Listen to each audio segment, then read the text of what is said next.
Hello everyone, welcome back my YouTube channel. मेरा नाम है राज और आज की इस वीडियो में हम कवर करेंगे चैप्टर नंबर 9, जहां पर मैंने फर्स्ट पार्ट अपलोड कर दिया था। अब हम सेकंड पार्ट को सॉल्व करेंगे इस वीडियो के अंदर। ठीक है, चलिए तो बिना टाइम वेस्ट किए स्टार्ट करते हैं क्वेश्चन नंबर 6 से, जो कि हमारे पास सेकंड पार्ट के अंदर आता है। चले तो पढ़ते हैं हमारे पास सबसे पहले क्वेश्चन नंबर 6 को, जानते कि क्या करना क्या है हमें से। देखो, सबसे पहले अगर पॉइंट की बात करें तो हमारे पास यहाँ पे साफ साफ दिया गया है, क्या लिखा है कि if a line intersect two concentric circle and circle with the same center। concentric का मतलब याद रखना कि सेम सेंटर से दो सर्कल तैयार होते हैं, ठीक है ना। अब लिखा है कि with centre O at A and BCD prove that AB equal to CD। मतलब हमारे पास क्या दिया है कि एक सेंटर O दिया है और जो ABCD है ना, ये चारों क्या है, एक ही लाइन पे दी गई है।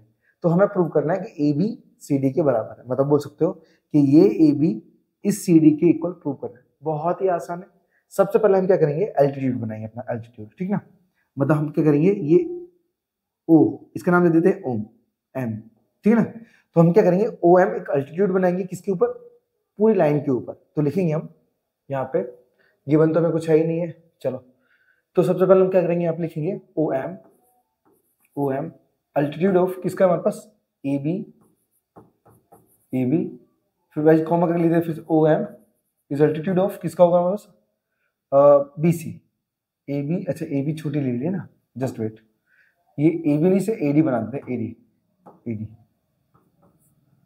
के लिए मतलब क्योंकि बड़े से बड़े सर्कल तक का हमारे पास बोल सकते हो, ठीक है ना। दूसरा हमारे क्या, बी सी। तो इन दोनों का ही हमारे पास अल्टीट्यूड है। तो सबसे पहले हम क्या करेंगे, यहाँ पर मिड पॉइंट मानेंगे। मिड पॉइंट मानेंगे किसका, हमारे पास बी सी का। तो लिखेंगे यहाँ पे सबसे पहले कि M is a mid point of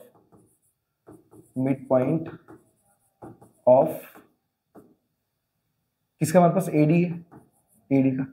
जब मिड पॉइंट होगा हमारे पास एडी का, तो क्या होगा हमारे पास, जो ए एम है वो एम डी के बराबर हो जाएगा। तो हम लिखेंगे सीधा A M equal to M D, ठीक है। चलो इतना काम कर दिया। देन फिर से सबसे पहले इसे इक्वेशन 1 बना देंगे। देन अब फिर से क्या करेंगे, हम वापस से मिड पॉइंट मानेंगे एम को, लेकिन इस बार बीसी के लिए मानेंगे। तो लिखेंगे M is a mid point of किसके लिए, हमारे पास बीसी के लिए मानेंगे, बीसी। अब इससे क्या होगा, हमारे पास जो बीसी है इसका मिड पॉइंट एम हो गया, तो हमारे पास जो बी एम है और जो एम सी है दोनों क्या हो जाएंगे, इक्वल हो जाएंगे। तो लिखेंगे हम B M equal to C M लिख देते हैं, क्योंकि एम सी आप समझ रहे हो, मैं गलत बोलना नहीं चाह रहा, खाली बता रहा हूँ। इक्वेशन नंबर 2, ठीक है ना। तो हमने एम सी के बदले सी एम रख दिया है। देन हम कंटिन्यू करेंगे। हमारे पास क्या है, ए एम और एम डी बराबर है और यहाँ पे बी एम और सी एम बराबर है। तो हमें निकालना क्या है, हमें निकालना सिर्फ ए बी। तो अगर मैं ये बड़ी लाइन में से ये छोटी वाली लाइन माइनस कर दूं तो कैसा रहेगा, बहुत आसान। और माइनस करते ही हमारा आंसर मिल जाएगा हमें। तो सीधे लिखेंगे हम यहाँ पे नेक्स्ट पॉइंट के अंदर कि इक्वेशन 1, 2 मिनट मैं यहाँ पे लिख देता हूँ। इक्वेशन 1 सब्ट्रैक्ट बाय इक्वेशन 2, मतलब 1 को 2 में से घटाएंगे, ठीक है। चलो लिखेंगे हम A M minus B M equal to M D minus C M, ठीक है ना। याद रखना एलएचएस को एलएचएस से घटाएंगे और आरएचएस को आरएचएस से घटाएंगे, ठीक है ना, याद रखना। अब देखो ए एम है, ए एम चेक करो हमारे पास कौन से, ए एम ये पूरी लाइन है और बी एम छोटी लाइन है। तो ए एम से जब हम बी एम घटाएंगे ना, तो हमें क्या मिलेगा, ए बी मिलेगा सिर्फ। तो यहाँ पे आ जाएगा सीधा A B equal to, next हमारे पास देखो एमडी है, एमडी क्या हमारे पास पूरी वैल्यू है और उस एमडी में से हम एमसी घटाएंगे, मतलब सीएम घटाएंगे, तो बचेगा क्या हमारे पास, सीडी। तो ये आ जाएगा हमारे पास सीडी, ठीक है। बस इतना सा प्रूव करना था हमें। देखो यहाँ लिखा है A B equal to C D, A B equal to C D, लिखेंगे सीधा हैंस प्रूव, ठीक है ना। चलो बस इस तरीके से करना है हमें क्वेश्चन को सॉल्व। आई होप ये जो 6 वाला क्वेश्चन भी आपको अच्छी तरीके से आ गया। बढ़ते हम नेक्स्ट क्वेश्चन की तरफ। ओके, ये जस्ट कचरा पट्टी रखी है यहाँ पे। तो इस क्वेश्चन की हम बात करेंगे 7, मतलब इस पेज पे हम बात करेंगे क्वेश्चन नंबर 7 की। 7 भी बड़ा ही इजी है, सब सिर्फ समझना है। 2 मिनट रुको।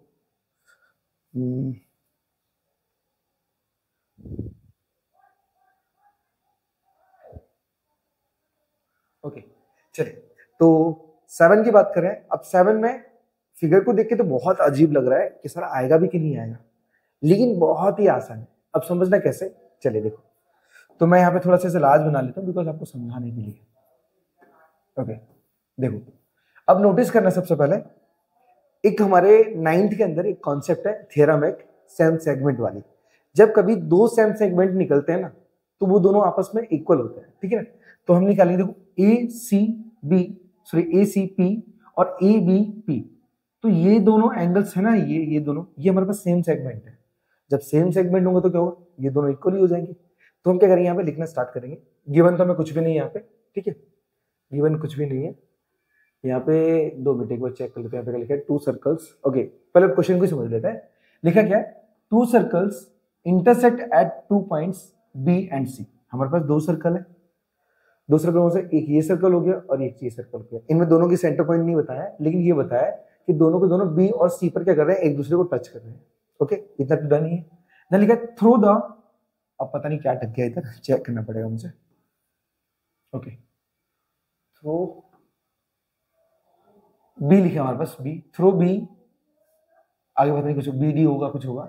2 lines segment A B D and P B Q are draw to intersect the circle at A.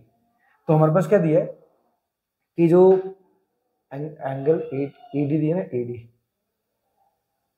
D, okay. तो हमारे पास सिर्फ इतना बता दिया है कि देखो हमने ऐसी लाइन एक ड्रॉ की है जो क्या कर रही है हमारे पास, ए डी, वो तो बोल सकते हो हमारे पास कि ए डी पर इंटरसेक्ट कर रही है, या फिर बोल सकते हो कि जो ए डी लाइन खींची है वो बी पर इंटरसेक्ट कर रही है, ठीक है ना। तो ये तो क्वेश्चन है, सादा सिंपल बता देता हूँ, डायरेक्टली सॉल्यूशन करके, ठीक है ना। इसमें इतना ज़्यादा समझने की जरूरत नहीं, खाली इतना समझ लो कि हमें ये सॉल्व करना है, ठीक है। अब सॉल्व कैसे करना है पहले समझेंगे। तो पहले हम लिखेंगे टू प्रूव। अब प्रूव क्या करना है, मैं लिखेंगे एंगल जो ACP है वो बराबर है एंगल QCD के। देखो यहाँ पे ना फिगर को समझाना इसलिए नहीं पा रहा क्योंकि यहाँ पे कुछ ढक गया है और वो कवर होने की वजह से क्या है, मैं प्रॉपर तरीके से नहीं बता पा रहा हूँ आपको, ठीक है। चलिए, तो अब प्रूव करते हैं डायरेक्टली। सॉल्यूशन में यहाँ से निकालना स्टार्ट कर दिया, ठीक है ना। सॉल्यूशन कैसे निकालेंगे, हम लिखेंगे सबसे पहले क्या कि जो ACP, याद रखना ACP और ABP लिखेंगे angle ACP and angle ABP are same segment,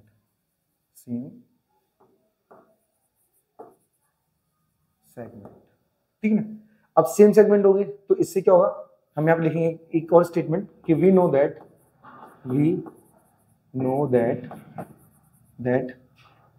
same segment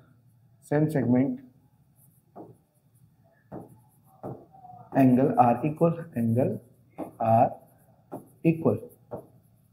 अब सेम सेगमेंट वाले एंगल कौन से थे, ये दोनों थे, तो दोनों कैसे हो जाएंगे हमारे पास, इक्वल हो जाएंगे। तो लिखेंगे हम angle ACP equal to angle ABP। अब ये हमने क्या इसे प्रूव कर दिया इक्वल, तो डालेंगे इक्वेशन नंबर 1। अब जैसे हमने क्या किया, हमने अपने लेफ्ट साइड के जो एंगल थे उनको सेम सेगमेंट के द्वारा इक्वल बता दिया, वैसे हम क्या करेंगे RHS वाले को इक्वल बताएंगे। बिकॉज बताना इस वजह से है क्योंकि हमें ये दोनों एंगल आपस में प्रूव करना है, जो मैंने ब्लैक कलर में दिया है, दिखाया आपको, ठीक है ना। इन दोनों को प्रूव करना है तो हमें LHS और RHS दोनों लेके चलना पड़ेगा, ठीक है ना। तो मैं RHS वाले साइड को देखूंगा, तो यहाँ पे जो Q है, वो Q क्या है, कॉमन पॉइंट होगा Q, क्योंकि QCD और QBD इन दोनों का हमारे पास क्या होगा, ये सेम सेगमेंट बना रहा है इस वजह से, ठीक है। चलो, तो मैं यहाँ पे लूंगा वापस से एंगल QCD, नेक्स्ट लेंगे एंगल QCD एंड दूसरा कौन सा हमारे पास QBD, angle QBD are same segment angle बोल सकते हैं, सेगमेंट एंगल, ठीक है, एंगल। अब दोनों सेम सेगमेंट एंगल होंगे तो क्या होगा, वापस यहाँ पे लिखेंगे वापस से नेक्स्ट में कि वी नो दैट कि हम पहले से जानते हैं कि जो सेम सेगमेंट एंगल होते हैं, same segment angle are same, ठीक है। अब सेम होगा तो क्या होगा, वापस ये दोनों वापस हम इक्वल बता देंगे, तो लिखेंगे angle QCD equal to angle QBD। ये हो जाएगा वापस इक्वेशन नंबर 2, इक्वेशन नंबर 2। अब फर्स्ट एंड सेकंड इक्वेशन हो गए। अब हमें इन्हें इक्वल कैसे बताना है, तो अब समझो पहले हमारे पास क्या है, यहाँ पे साफ साफ बताया हुआ है कि ये देखो जो हमने ए बी पी ये जो एंगल निकाला था ना, और जो क्यू बी डी ये जो एंगल निकाला है, वो दोनों लाइन एक ही है। ये दोनों लाइन आपस में इंटरसेक्ट कर रही है, जिसकी वजह से क्या हो रहा है, इनके सामने वाले जो एंगल्स है ना वो इक्वल बनने चाहिए, क्योंकि वो वर्टिकली अपोजिट है। इसलिए तो हम लिख सकते हैं यहाँ पे, क्या लिखेंगे कि हमारा जो एंगल ए बी पी है, एंगल ए बी पी है, वो बराबर होगा किसके, क्यू बी डी के, एंगल क्यू बी डी के। अब क्यू बराबर होगा क्योंकि हमारे पास लिख सकते हैं यहाँ पे, जस्ट वेट, इसलिए बराबर होगा बिकॉज क्या है, ये वर्टिकली अपोजिट है। अब मतलब अपोजिट एंगल बोल सकते हैं डायरेक्टली, अपोजिट एंगल है इस वजह से, ठीक है ना। तो इसमें तो कोई बुराई नहीं, वो तो सीधी सी बात है कि अपोजिट, हमारे पास जब दो लाइन आपस में इंटरसेक्ट होती है ना, तो उनके अपोजिट एंगल हमेशा इक्वल ही होते हैं, तो इसमें कोई गलती नहीं हो, तो राइट है हमारे पास, ठीक है। तो इस हिसाब से देखेंगे हमारे पास ये इक्वेशन हो जाएगा हमारे पास तीसरा। अब खुद विचार करो, हमारे पास जो फर्स्ट एंड सेकंड इक्वेशन है वहां पे चेक करो, देखो एबीपी का है, देखो एबीपी ये रहा, मैं देखो यहाँ पे जिगजैग वाली लाइन बना रहा हूँ नीचे, ठीक है ना। दूसरी कौन सी, क्यूबीडी का है, यहाँ पे क्यूबीडी ये रही, क्यूबीडी। देखो हमारे पास फर्स्ट से इक्वेशन में और सेकंड इक्वेशन में ना दोनों तरफ हमारे पास जो आरएचएस वाली वैल्यू है वो इक्वल है, तो सीधी सी बात है ना, एलएचएस वाली भी तो इक्वल होगी, और वही हमें प्रूव करना है कि देखो एसीपी चेक करो, एसीपी ये रहा, देखो क्यूसीडी, देखो क्यूसीडी ये रहा, हमारा एलएचएस भी बराबर होगा ना इस हिसाब से। तो लिखेंगे हम सीधा, जस्ट वेट, मैं यहाँ पे थोड़ा सा इसे छोटा कर लेता हूँ इमेज को, अरे ज्यादा छोटा हो गया, थोड़ा साइड में कर लेते, ठीक है ना। तो मैं स्टेटमेंट बता दूँ, स्टेटमेंट में क्या लिखना है आपको, यहाँ लिखोगे सीधा फ्रॉम इक्वेशन 1, 2 एंड 3। अब 3 से वी गेट हमें क्या प्राप्त हुआ, यहाँ पे हमें प्राप्त हुआ कि जो एंगल एसीपी है वो बराबर है किसके, एंगल क्यूसीडी के, जो हमें चाहिए। तो लिखेंगे हम सीधा हैंस प्रूव्ड। इतना सस्ता और एकदम सिंपल क्वेश्चन, ठीक है। अब अगर मेरे साथ मैथ्स पढ़ोगे ना, रियल में बोल रहा हूँ, अगर 10th के अंदर है ना मेरे साथ सारे क्वेश्चंस को क्लियर करोगे, तो मैं आपके लिए मैथ्स ना इतना इजी बना दूंगा ना कि आप सोच नहीं सकते, ठीक है। बस मेरे साथ रेगुलर आपको चोपड़ा लेना है और पढ़ना है। और मैं नेक्स्ट ईयर वैसे भी एक कोर्स लॉन्च करने वाला हूँ जो आपके लिए एकदम फ्री रहने वाला है। Sorry, just wait a few minute, mummy call कर रही है। हेलो,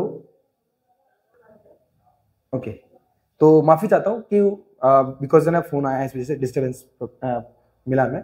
तो देखिए मैं आपको क्या बोल रहा था, हाँ कोर्स के बारे में बात कर रहा था। तो यहाँ पे क्या, अगर नेक्स्ट ईयर मतलब जो आने वाली है हमारे पास 10th है, इसके अंदर अगर आप मेरे साथ प्रिपरेशन करोगे ना तो आपका मैथ एकदम इजी बना दूंगा, ठीक है ना। और अगर आप लोगों को डिमांड है कि आप मेरे साथ पढ़ना चाहते हो तो आप कमेंट में 2 चीज लिख सकते हो, एक तो कोर्स 2025, बिकॉज मैं क्या करूंगा यहाँ पे साइंस, मैथ, एसएस और इंग्लिश, इन चारों सब्जेक्ट के बारे में मतलब बताने वाला हूँ आपको, इन चारों सब्जेक्ट की वीडियो बनाने वाला हूँ, ठीक है। और अगर आप बेसिक लिखोगे ना तो हम स्टार्टिंग से बात करेंगे कि स्टार्टिंग से कैसे सीखेंगे, ठीक है ना। तो बेसिक के बारे में मैं ना अलग अलग ना वीडियो बनाऊंगा जहाँ पे हम फ्रैक्शन, इक्वेशन, वो सारी चीजें होंगी जहाँ पे आपको हेल्प मिलेगी मैथ्स को क्लियर करने में, ठीक है। तो ये 2 चीज कमेंट जरूर करना, बेसिक, दूसरा हमारे पास कौन सा क्या, कोर्स 2025, ठीक है, जिससे हम आने वाली मतलब साल में, या फिर बोल सकते हैं हमारे पास कि आने वाली जो क्लास में एकदम अच्छा से अच्छा स्कोर फोड़ेंगे, ठीक है ना। चलिए तो कंटिन्यू करते हैं हमारे पास क्वेश्चन नंबर नेक्स्ट को। तो पहले मैं रफ कर लेता हूं इसे,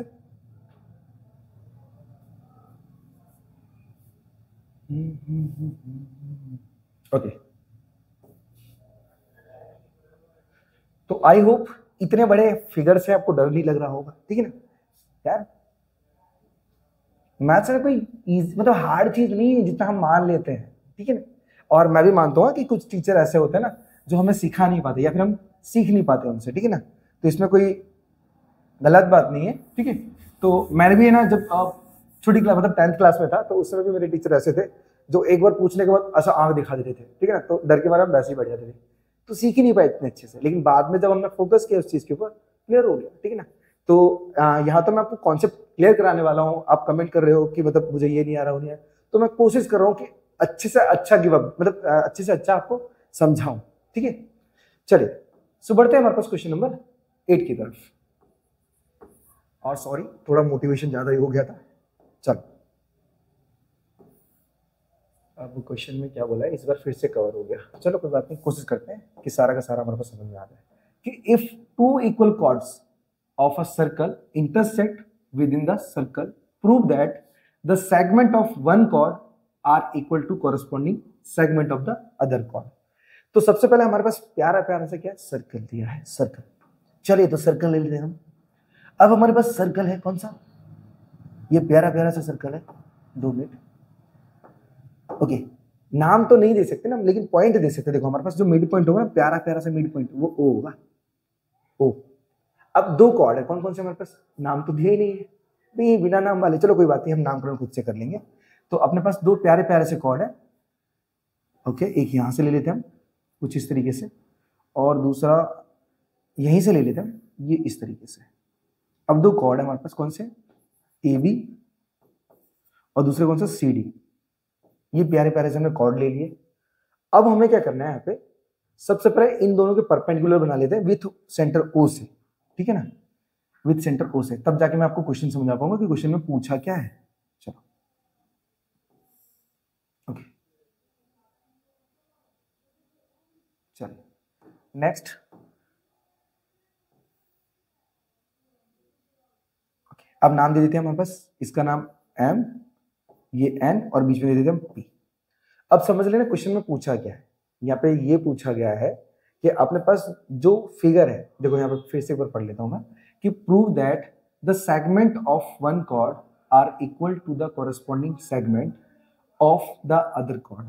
हमारे पास कोरस्पॉन्डिंग सेगमेंट किसके बोला है, ये जो एपी है ना, एपी वो पीडी के बराबर है, सबसे पहले ये बताना है हमें। दूसरा ये बताना है कि पीबी ये सीपी के बराबर है। ये 2 चीज प्रूव करना है, मैं यहाँ पे 2 प्रूव में लिख के बता दूंगा, जिससे क्या आपको आइडिया रहेगा।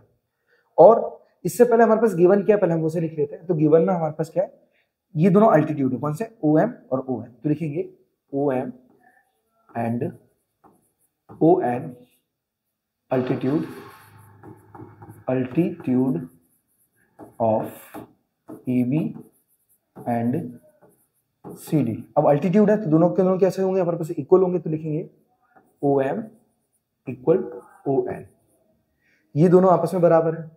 दूसरा कि अल्टीट्यूड होंगे तो हमारे पास क्या होगी, 90 अंश की कोण बनेंगे, 90 डिग्री की, तो वो तो आपको पता ही है ऑलरेडी। अब जो एम है ना, एम वो मिड पॉइंट है किसका, ए बी, और एन है वो सी डी का मिड पॉइंट है। तो लिखेंगे M and N and mid point of A B and C D. अब इससे क्या हो जाएगा हमारे पास, इससे ये हो जाएगा कि जो एम मिड पॉइंट होगा तो क्या होगा, ए एम और एम बी दोनों इक्वल रहेंगे। लिखेंगे हम A M equal to M B, ये दोनों इक्वल रहेंगे। इसे इक्वेशन 1 दे देते हैं, और दूसरे यहाँ पे ले लेते हैं, और कौन सा हमारे पास, सी एन और एन डी, ये दोनों भी बराबर रहेंगे। इसे दे देते हम सेकेंड इक्वेशन, ठीक है। आई होप क्लियर हो रहा होगा कि किस प्रकार से मैं आपको बता रहा हूँ, ठीक है। अब चलो, तो ये सारी चीजें गिवन है, इसलिए मैंने लिख दिया यहाँ पे, और ये इस वजह से लिखे क्योंकि जब हम सवाल करेंगे तो 3 पॉइंट निकालने में आसानी होगी हमें, ठीक है ना, सवाल को करने में आसानी होगी। तो यहाँ पे लिखेंगे हम 2 प्रूव करके, 2 प्रूव। अब करना क्या हमें प्रूफ, तो 2 प्रूव। अब सेगमेंट कौन सी है हमारे पास, तो एक एपी है, एपी उसको बराबर बताना है हमें पीडी के बराबर, और दूसरी सेगमेंट कौन सी है हमारे पास, देखो एपी तो बड़ी है, एक छोटी है, तो पीबी है, पीबी इसको बराबर बताना है सीपी के, या फिर पीसी के बोल सकते हैं, पीसी के। ये 2 चीजें प्रूव करनी है, लेकिन उससे पहले प्रूव कैसे करेंगे पहले समझो। हम ये जो पहला वाला ये छोटा पार्ट है ना, ये छोटा पार्ट, इन दोनों को प्रूव करेंगे, फिर उन दोनों में हम ये ए एम और एन डी इन दोनों को ऐड करेंगे, ठीक है। ए एम और एन डी इन दोनों को इक्वल करेंगे, मतलब प्रूव करेंगे, ठीक है। जब ये दोनों को ऐड करेंगे ना, तो ऐड करने पर क्या होगा, ये एपी और पीडी इक्वल हो जाएगी, देन पूरी वाली वैल्यू में से ये निकालेंगे, हमारा आंसर आ जाएगा, ठीक है। समझना कि किस प्रकार से मैं आपको बता रहा हूँ, चलिए ओके। और घबला मत मारना, मैं आपको इतना सिखा रहा हूँ, कोशिश करना कि आप सबका मतलब सारा का सारा कॉन्सेप्ट याद रख पाओ। चलो 2 मिनट, अब मैं थोड़ा सा ओके। तो सबसे पहले हमारे पास सॉल्यूशन हम यहाँ से स्टार्ट करेंगे। सॉल्यूशन के अंदर क्या होगा, ट्राइंगल लेंगे, कौन सा, OMP। तो लिखेंगे इन ट्राइंगल OMP एंड दूसरा ट्राइंगल कौन सा, ONP। ये 2 ट्राइंगल है। तो इन ट्राइंगल में सबसे पहले गिवन क्या है उसे ले लेते हैं। जो OM है वो ON के बराबर है, OM है वो ON के बराबर है। तो ये क्या हमारे पास होगा, ये गिवन होगा। आप देख सकते हैं मैंने ऊपर बताया हुआ है कि OM बराबर ON है। दूसरा पॉइंट, एंगल M और एंगल N 90 के, बिकॉज अल्टीट्यूड से बन रहा है ना इस वजह से। तो लिखेंगे हम कि angle M equal to angle N बराबर होंगे, लिखेंगे बहुत 90 डिग्री, बहुत 90 डिग्री। ये 2 पॉइंट हो गया हमारे पास। तीसरा क्या होगा वापस कि जो OP है वो बराबर होगा दोनों के लिए, क्योंकि जो पहला ट्रायंगल है ये और दूसरा ट्रायंगल ये, इन दोनों के लिए OP कॉमन है। तो लिखेंगे हम OP इक्वल टू OP, ये हो जाएगा कॉमन। अब ये 3 रूल निकले हैं। रूल कौन सा हमारे पास, देखो हमने एक राइट एंगल लिया, उसके सामने वाली साइड है उसे हाइपोटेनस बोला जाएगा, और एक रैंडमली कोई भी साइड ले सकते हैं। तो साइड है हमारे पास, मतलब रूल लग रहा है RHS वाला, ठीक है ना। तो लिखेंगे ट्राइंगल OMP कॉन्ग्रुएंट बनेगा ट्राइंगल ONP के। याद रखना OMP और ONP, ठीक है, कंफ्यूज मत होना यहाँ पे। चलो ये मैं अच्छे से लिख दूं एक बार, नहीं तब कंफ्यूज ना हो जाओ। चलो अब दोनों कॉन्ग्रुएंट होंगे, तो कॉन्ग्रुएंट किस रूल से होंगे, तो लिखे यहाँ पे कॉन्ग्रुएंट बाय RHS रूल। अब यहाँ पे क्या हुआ, इतना काम करने के बाद हमारा मेन जो पर्पस था वो ये था कि MP और PN को बराबर बताना। तो लिखेंगे हम MP बराबर है PN के, क्यों, क्योंकि ये बाय CP/CT मानेंगे, बाय CP/CT मान जाएगा। अब इसे मानेंगे इक्वेशन नंबर तीसरा, क्योंकि हम 2 ऑलरेडी मान चुके हैं, ठीक है। अब आप देखोगे मैंने आपको बताया कि हमारे पास का जो AB है वो CD के बराबर था, तो उसका हाफ भी तो हाफ के बराबर होगा। तो मैं क्या करूंगा, AM को और ND को जोड़ूंगा इसी फर्स्ट थर्ड इक्वेशन में, ठीक है ना। तो लिखेंगे हम एडेड क्या AM and ND in equation 3, हम 3 के अंदर ऐड करेंगे इस वजह से, ठीक है ना। चलो तो मैं इसे साइड में कर देता हूं, ओके। चलो तो मैं यहां पे लिख लेता हूं क्योंकि स्पेस हमारे पास कम है। तो अब लेते हैं MP और PN लिख लेते हैं। MP प्लस इसमें क्या ऐड कर रहे हैं हम, AM इक्वल टू दूसरा क्या हमारे पास PN, उसमें क्या ऐड कर रहे हैं हम ND, ठीक है ना, ND। तो चेक करोगे हमारे पास कि AM और MP इन दोनों को जोड़ने पर क्या बन रहा है हमारे पास, AP बन रहा है, AP दूसरा, और PN और हमारे पास कौन सा ND, इन दोनों को जोड़ने पर क्या बन रहा है हमारे पास, PD बन रहा है, PD। तो पहली चीज हमने क्या की, इसे प्रूव कर ली, अब ये इसे इक्वेशन का नाम दे देंगे फोर्थ, इक्वेशन का नाम दे देंगे हम चौथा, ठीक है ना, चौथा, क्योंकि थर्ड तो हम ऑलरेडी ले चुके हैं। अब हमारे पास क्या है, अब हमें ये छोटे वाले पार्ट इक्वल करने हैं, ठीक है, प्रूव करने हैं। हमने एक बड़े वाले पार्ट तो प्रूव कर लिए, बड़े वाले जो सेगमेंट थे उनको तो प्रूव कर लिया, अब छोटे वाले प्रूव करने। तो क्या करेंगे, हमारे पास गिवन था AB बराबर CD। अब देख सकते हो हमारे पास AB बराबर CD हमने कहीं मेंशन किया है, नहीं किया, लेकिन आपको बताया तो था मैंने। चलो तो लिखेंगे यहाँ पे AB इक्वल टू CD, ठीक है ना। ये गिवन है हमारे पास, क्वेश्चन में लिखा है साफ साफ, इसलिए ये गिवन है। तो हम लिखेंगे सब्ट्रैक्ट बाय इक्वेशन 4 से सब्ट्रैक्ट लेते हैं, तो लिखेंगे AB माइनस का AP बराबर CD माइनस का PD। देखो अब देखो AB पूरी बड़ी लाइन है, उसमें से क्या कर रहे हैं हम, AP घटा रहे हैं, तो बचेगा कौन सा, PB। तो ये PB आ जाएगा, ठीक है, PB। अब इक्वल, अब CD कौन सी बड़ी लाइन है, उसमें से क्या घटा रहे हैं हम, PD घटा रहे हैं, तो बचेगा क्या हमारे पास, CP या फिर PC। PC यहाँ पे प्रूफ में क्या लिया था, PC लिखा ना, PC लिख देता है, PC। देखो तो ये हमारे पास रहेगा इक्वेशन नंबर 5, ठीक है। तो हमारे पास जो मेन आंसर है ना, मेन आंसर यही दोनों है, हम लिखेंगे सबसे पहले, ये प्रूव हो गया है, क्या प्रूव होगा हमारे पास कि जो एपी है वो बराबर किसके, पीडी के। दूसरा प्रूव क्या किया हमने, जो पीबी है वो बराबर है पीसी के। लिखेंगे यहाँ पे हेंस प्रूव्ड, हमारा आंसर। ठीक है, ये मेंशन कर दिया, लेकिन मेंशन करने की जरूरत भी नहीं है वैसे तो। ठीक है, इतना काम करना है और आपका आंसर एकदम इजी। ठीक है, चलिए, तो आई होप ये क्वेश्चन पूरा क्लियर हो गया। देन बढ़ते हैं हमारे पास दो लास्ट क्वेश्चन के ऊपर जो कि इजी है हमारे। चलो ओके,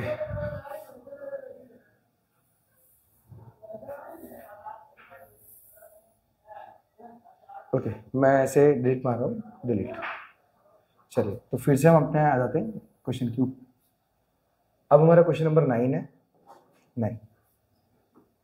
9 को समझते हैं। 9 में क्या लिखा है, लिखा है in a circle with centre O। अब AB is a chord and BC is a diameter.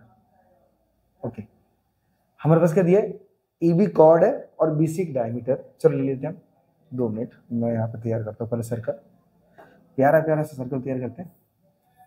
Okay, अब क्या दिया हमारे पास, यहाँ पे साफ साफ बोला है कि जो AB है वो एक कॉर्ड है, तो हम AB बना लेते पहले। ओके, हमारे पास क्या है, AB एक कॉर्ड है। ठीक है, अब क्या बोला हमारे पास, अब BC इज अ डायमीटर। तो BC क्या करते हैं हम, डायमीटर, डायमीटर। तो डायमीटर, अब डायमीटर हमारे पास कुछ ऐसा बन सकता है, यहां से ऐसे जाएगा मिड पॉइंट होते हुए। ओके, तो ये यहाँ पे बीच में मान लेते हैं मिड पॉइंट, इसका नाम देते हैं O। ठीक है, तो हमारे पास क्या हुआ, ये जो BC है वो एक डायमीटर ले लिया। अब आगे क्या बोला हमारे पास, एंड फ्रॉम सेंटर O, अब O से perpendicular OD is a draw is called AB। तो AB के ऊपर क्या किया हमारे पास, पॉइंट लिया गया, कौन सा हमारे पास, D। चलो उसे भी ले लेते हैं। ओके, तो ये हमारे पास D पॉइंट आ गया है। अब आगे क्या बोला हमारे पास, अभी क्या, prove that OD equal to 1/2 AC। तो AC कौन सा, ये दोनों, मतलब इनको भी ऐड किया गया है कहीं ना कहीं। चलो तो इसको भी ऐड कर लेते हैं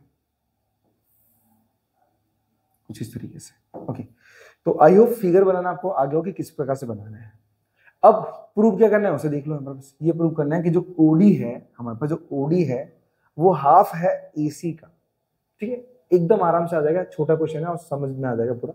समझना कैसे, सबसे पहले हमारे पास गिवन तो यहाँ पे कुछ भी नहीं दिया है, सिर्फ इतना बताया कि परपेंडिकुलर है क्या, OD किसके ऊपर, AB के ऊपर। तो लिख देते हैं हम कि जो OD है वो परपेंडिकुलर है किसके, हमारे पास AB का, AB का। तो हम क्या करेंगे, मिड पॉइंट ले लेंगे, किसको, D और O को। तो लिखेंगे यहाँ पे कि D इज अ, अलग अलग लेते हैं, D is a mid point of AB। तो इससे क्या होगा हमारे पास, इससे D मिड पॉइंट होगा तो क्या होगा, AD और BD बराबर हो जाएगा। तो हम लिखेंगे हम क्या, AD इक्वल टू BD, ये क्वेश्चन नंबर हो जाएगा 1। अब इसके बाद वापस से क्या करेंगे हम, अब इस बार O को मिड पॉइंट मतलब बना लेंगे। तो लिखेंगे O is a mid point of BC। अभी मिड पॉइंट बनेगा तो जो BO है और जो OC है वो फिर से बराबर हो जाएगा। तो लिखेंगे हम BO इक्वल टू OC, ये हो जाएगा इक्वेशन नंबर 2। अब क्या वहां पर हमने क्या किया, दोनों को मिड पॉइंट थ्योरम के अकॉर्डिंग निकाला। तो लिखेंगे हम सीधा कि इक्वेशन 1 एंड 2 एंड, फिर से मैं लिख रहा हूँ एंड बाय, चलो मैं ये डायरेक्टली लिखता हूँ, यहाँ पे लिख देता हूँ बाय एमपीटी थ्योरम। वो एमपीटी थ्योरम ये बताती है कि जब हम दो साइड को आपस में मिड पॉइंट के द्वारा, दो साइड को हम क्या करेंगे, आपस में इक्वल प्रूव कर सकेंगे, मतलब कर लिया तो हमारे पास क्या होगा, बाकी की जो साइड्स होंगी ना वो क्या हो जाएंगे, हमारे पास 1/2 हो जाएंगे। 1/2, आपने ट्रायंगल देखा ना, ट्रायंगल कुछ इस तरीके से था, ये इस तरीके से। तो हमारे पास क्या था, ये जो लाइन थी वो इसके इक्वल मतलब पैरेलल बनाई थी। और मिड पॉइंट थ्योरम के अकॉर्डिंग क्या होता है, ये पॉइंट इसके बराबर हुआ था, जिसकी वजह से क्या किया था हमने, 1/2 ले लिया था डायरेक्टली। ठीक है ना, अब देखो तो मैं आपको डायरेक्ट बता सकता हूँ क्या, कि जो OD है वो हमारे पास सॉरी ओडी है, ओडी वो पैरेलल बनेगा किसका हमारे पास, एसी की, एसी का, ठीक है ना। अब ओडी है वो किसके पैरेलल बनेगा हमारे पास, एसी का। तो देन अब उसके बाद क्या हुआ, वापस हम डायरेक्ट बता सकते हैं, so by MPT, MPT by MPT, MPT theorem ही हमारे पास। तो लिखेंगे हम क्या, ओडी है वो हमारे पास 1/2 है किसका, एसी का, एसी का। और हमें यही सिर्फ प्रूव करना है, हमारा आंसर बहुत इजी है, सिर्फ कॉन्सेप्ट पे ध्यान देना है। हमने क्या किया, सबसे पहले दोनों को मिड पॉइंट लिया, देन उसकी जो साइड्स थी वो आपस में इक्वल प्रूव की। अब क्या होगा, वो इक्वेशन प्रूव करने के बाद क्या होगा, वापस उनकी जो साइड्स के अकॉर्डिंग जो ओडी है वो एसी के पैरेलल बन जाएगा। और पैरेलल बनेगा तो क्या होगा, वापस मिड पॉइंट थ्योरम का एक रूल होता है कि जब हम क्या करते हैं, कोई लाइन को इक्वल बता के पैरेलल बताते हैं ना, तो हमारे पास क्या होता है, जो पहली लाइन मतलब जो छोटी लाइन होती है वो बड़ी लाइन की हाफ हो जाती है, ठीक है, जो कि मैंने यहाँ पे दिखा दिया आपको। चलिए, तो अब मैं इसे रफ कर लेता हूँ, बढ़ता हूँ सीधा लास्ट क्वेश्चन की तरफ, जो कि प्यारा प्यारा क्वेश्चन है, एंड रफ कर लेते फटाफट। चलिए, और आपकी बहुत डिमांड भी है, कमेंट पे कमेंट कर रहे हो आप, बहुत अच्छी बात है, मुझे मोटिवेशन भी मिल रहा है, और इससे क्या है ना, मैं जल्द से जल्द आपकी वीडियो बनाने की कोशिश करूँ, ठीक है ना। अभी तक टाइम नहीं मिला था, लेकिन अब कोशिश करूँ कि टाइम मिल जाए, ठीक है ना, और मिले ना मिले लेकिन मैं कोशिश करता रहूँगा। और वैसे भी देखो, आप दिख रहा होगा 9:14 हो रहा है अभी फिलहाल, ठीक है। चलिए, मैं सबसे पहले हमारे पास क्वेश्चन में क्या लिखा है उसे समझ लेते हैं। यहाँ पे लिखा है कि if diagonals of cyclic quadrilateral are diameter, हमारे पास क्या है, एक साइक्लिक क्वाड्रिलेटरल दिया, उसे लिख लेते हैं क्वाड्रिलेटरल, चलो छोटा बना लेते हैं, ठीक है ना। अब यहाँ पे साफ साफ बताया है कि जो डायगोनल्स है ना वो क्या है, हमारे पास डायमीटर है। तो मैं कुछ इस तरीके से ले लेता हूँ यहाँ पे, ओके। अरे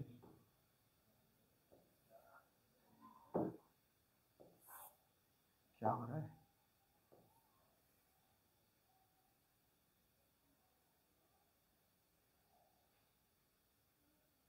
थोड़ा अप डाउन हो रहा है, लेकिन चलो काम चला लेते हैं, ठीक है। तो अपने पास क्या समझो कि हमारे पास दोनों के दोनों डायमीटर है, और डायमीटर होंगे तो सीधी सी बात है इक्वली होंगी दोनों की लेंथ। तो नाम दे देते हैं हम ABCD, अरे सॉरी ए, जस्ट कितना झाड़ा हो गया यार, ABC और D। अब दोनों बराबरी होंगे तो लिखेंगे AB = CD, लिखेंगे diameter, diameter of same circle, same circle, ठीक है ना। सेम सर्कल में होने से क्या होगा, दोनों दोनों जो डायमीटर होंगे वो इक्वल होंगे। अब देखो, वैसे हमें जरूरत तो नहीं, लेकिन फिर भी हमने लिख लिया, नोट कर लिया है। अब देखो हमारे पास क्या है, इन सारी साइड्स को जोड़ेंगे हम कुछ इस तरीके से, इनको, ओके। अब जोड़ने के बाद मैंने आपको जस्ट बताया कि अगर मैं यहाँ पे रेक्टेंगल प्रूव करना चाहता हूँ ना, तो अगर मैं यहाँ पे ये दो एंगल है, ये जो पड़ोसी वाले एंगल है जिसको एडजेसेंट एंगल बोलते हैं, अगर ये भी 90 प्रूव कर दिए तो भी क्या होगा हमारे पास, तो भी ये प्रूव हो जाएगा कि ये रेक्टेंगल है, ठीक है ना। चलो, तो प्रूव कैसे करना है पहले समझते हैं। अब यहाँ पे लिखेंगे कि since AB is a diameter, AB is a diameter, ठीक है ना। इसे डायगोनल भी बोल सकते हैं, डायमीटर तो है ही हमारे पास, चलो डायगोनल डायमीटर लिख देते ब्रैकेट में डायगोनल, ठीक है ना, डायगोनल सी इस वजह से। अब क्या होगा, वहां पर जो ACB है, एंगल ACB है वो 90 डिग्री होगा। क्यों, जब हमारे पास क्या होता है, जब कोई एंगल सेमी सर्कल में बनता है ना, तब वो ऑलवेज 90 डिग्री होता है, ठीक है। लिखेंगे एंगल इन सेमी सर्कल, तो हमारे पास ये जो बीच में ये जो एंगल बन रहा है ना, ये ABC में बन रहा है, ABC में, जिस वजह से क्या होगा, वो 90 डिग्री का होगा, ठीक है ना। अब ये क्या होगा, मैं ये पहला इक्वेशन ले लिया, ठीक है। अब दूसरा ही बता देते हैं हमारे पास, यहाँ पे लिखेंगे सिंस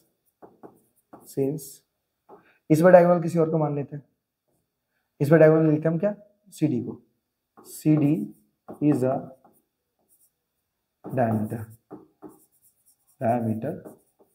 ब्रैकेट में डायगोनल, वैसे में डायगोनल का ही काम है, डायमीटर का नहीं है, ठीक है ना। तो दोनों इसलिए बता रहा हूँ क्योंकि दोनों हमारे पास बताया कि डायमीटर और डायगोनल दोनों एक ही लाइन है। चलो तो इससे क्या होगा हमारे पास, जब सी डी को मानेंगे तो हमारे पास क्या होगा, सी बी डी या फिर बोल सकते डी बी सी, इस ये भी 90 हो जाएगा। तो लिखेंगे angle D B C equal to 90 degree. Rule क्या होगा हमारे पास, वही एंगल इन सेमी सर्कल, जो मैंने ऊपर लिखा वही नीचे भी आएगा।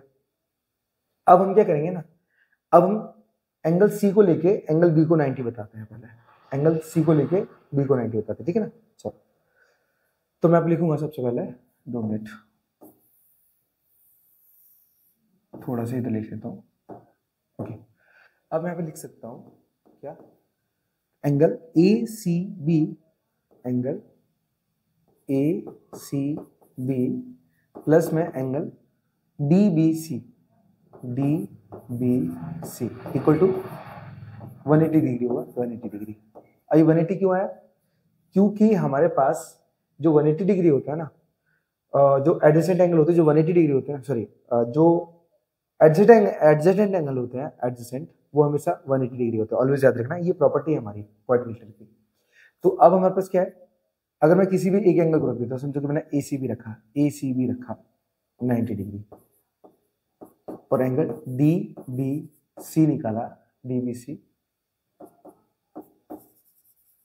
तो 90 उधर लिखे जाएंगे। तो एंगल जो डी बी सी है वो 180 में से माइनस करने पर क्या बनता है हमारे पास, 90 ही बनेगा, 90 ही बनेगा। तो इससे क्या प्रूव हो गया कि ये दोनों के दोनों कैसे एंगल हमारे पास 90 डिग्री की तरह। तो हम लिख सकते हैं सिमिलर जब ये वाले एंगल 90 हो गए तो ऊपर वाले एंगल भी कैसे हो 90 होंगे। तो लिखेंगे D A C, angle D A C ये भी 90 डिग्री होंगे, ठीक है ना। And angle A D B, A D B ये भी क्या होगा 90 डिग्री होगा, ठीक है ना। सिमिलर तरीके से 90 डिग्री होगा। चलो मैं इसे साइड में कर देता हूँ। अब 90 डिग्री हुआ तो क्या होगा हमारे पास, चारों एंगल हमारे पास कैसे होगा 90 डिग्री होगा, ठीक है ना। तो बोल सकते हैं ऑल एंगल आर 90 डिग्री। तो लिखेंगे हम angle A equal to angle B equal to angle C equal to angle D, ठीक है ना, एंगल डी। तो इससे क्या होगा हमारे पास, अब चारों एंगल कैसे होगा हमारे पास 90 डिग्री हुआ है। और मैंने आपको बताया था कि अगर हमने इन दोनों को भी प्रूव कर लिया तो उससे क्या वो सारे एंगल हमारे पास 90 हो जाएंगे। देन उसके बाद क्या है, आप देखोगे कि जो रेक्टेंगल की प्रॉपर्टी होती है उसमें चारों एंगल ही कैसे होते हैं हमारे पास 90 के होते हैं। लिखेंगे यहाँ पे तो सो quadrilateral ABCD is rectangle, ठीक है ना। लिखेंगे सीधा hence proof। ओके, इतना सा काम करना है आपको और आपका आंसर। सो आई होप ये जो लास्ट क्वेश्चन है इस वीडियो का वो भी आपको क्लियर हो गया होगा किस प्रकार से मैंने इसे फाइंड किया। चलिए सो मिलते हैं हम नेक्स्ट वीडियो में नेक्स्ट पार्ट के साथ, तब तक के लिए राधे राधे।